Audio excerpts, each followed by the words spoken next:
Et avec les appels au télétravail depuis début janvier, conséquences économiques. Tiens, à Lyon, les chauffeurs de taxi ont vu leurs courses diminuer de moitié, Alfred Orange. Devant la gare, ils occupent tous les trottoirs. Miloud, 15 ans de taxi derrière lui, attend son tour depuis 2 heures. Ça commence à nous dégoûter complètement et j'ai jamais vu une période pareille dans le taxi.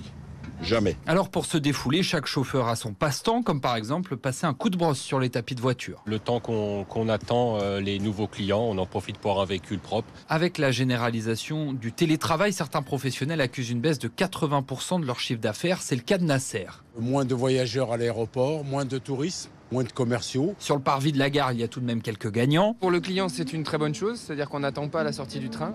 Je suis ravi, ça va me permettre de tenir mon planning de la journée, donc je suis très content. Alors pour tenir, les syndicats en appellent à l'État. Mais Saoud Ouchik est membre du syndicat de la Fédération des taxis indépendants du Rhône. On voit les lois arriver, changement de véhicule, la concurrence déloyale qui subit, personne ne veut nous aider. On a un peu la filière un peu oubliée, on a un peu la dernière roue de la charrette, oui c'est vrai. Et histoire de se redonner un peu d'air, tous espèrent surtout la fin des restrictions sanitaires.